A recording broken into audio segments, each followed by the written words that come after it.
The synoptics have the what they call the ministry. I'm not sure the texts themselves really refer to it as a ministry. That's the latter-day references over a one-year period, more or less, whereas the Gospel of John is a 3-year period. And, you know, the discrepancies between the synoptics and the Gospel of John, you know, are irreconcilable.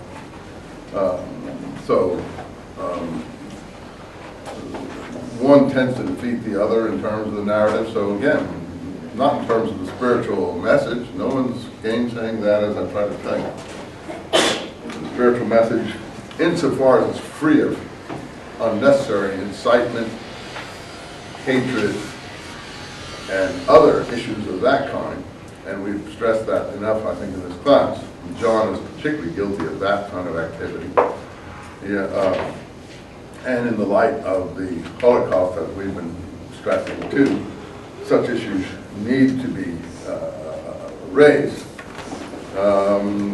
because the hatred and vengeance and bloodlust that was embodied in activity, whether considered to be non-Christian or Christian, in a Christian environment and world, you know, have to be explained.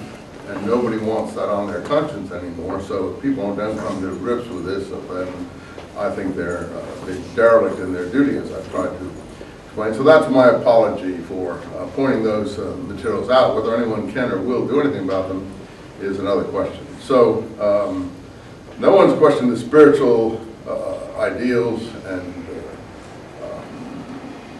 inspiration and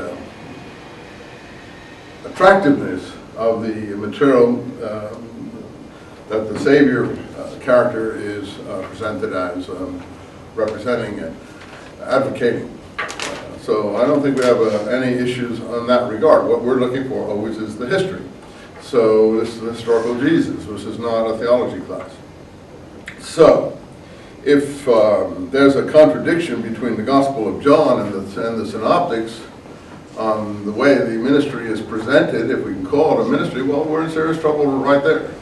Because if you have two witnesses, both of which contradict the other, and almost neither of which agree except in minor portions, then which one is the one to follow? And you say, oh, well, I'm going to just conflate them both and follow them both. Well, that doesn't necessarily work always.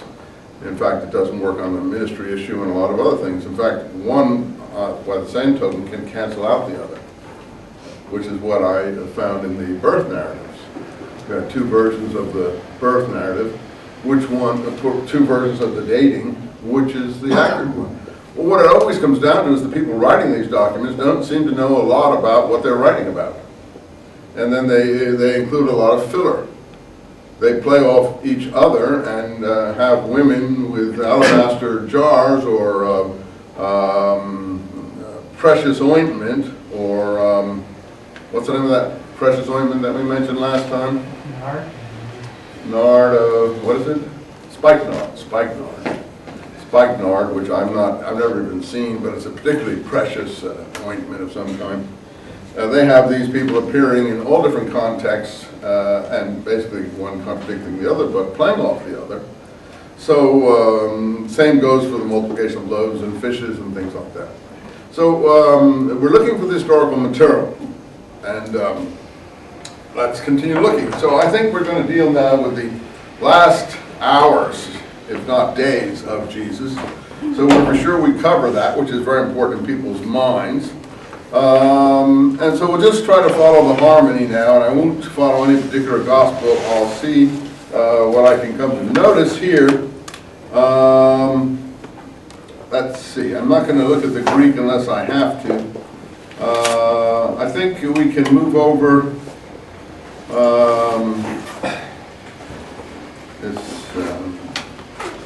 I think perhaps we can move over to Matthew 22 or the end of Matthew 21. I can't do all of these. It just is hard to. I guess one should go back really to Matthew 21 and the entry into Jerusalem and what's called the final week, if you want to call it that.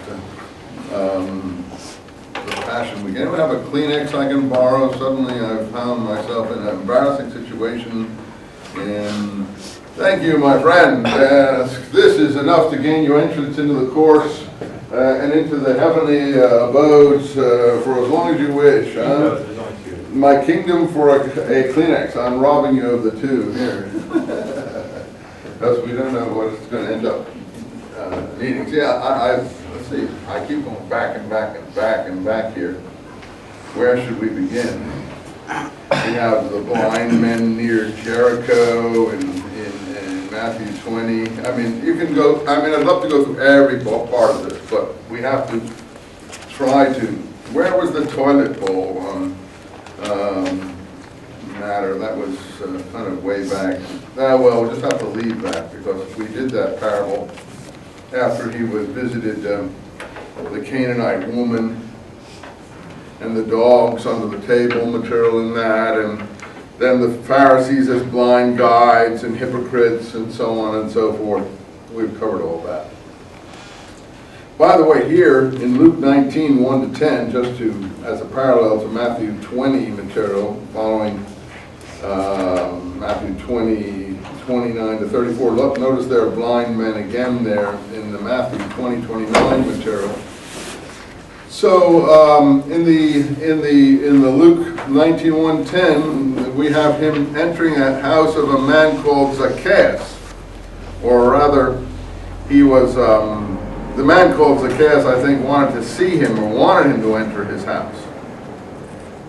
Now, that character reappears in the Pseudo-Clementine recognitions. And in fact, that character lives in, according to the Pseudo-Clementine recognitions, he lives in not Jericho, he lives in Caesarea. Caesarea is the coastal town. And after James sends Peter out from Jericho, see there's the Jericho thing in the Pseudo-Clementine recognitions, James and the community have gone outside of Jericho. It's in the first book and second book of the recognitions, if you want to look at it. Have gone outside of Jericho, where they fled after the attack on James in the temple by the enemy Paul. And after James was thrown down the steps of the temple by the enemy Paul, and he was assaulted by a faggot or a stick from the wood piles in the temple, you know, have wood piles there to do what? To stoke the fires for the sacrifice service. So he led a riot of burning and violence in the temple. Acts has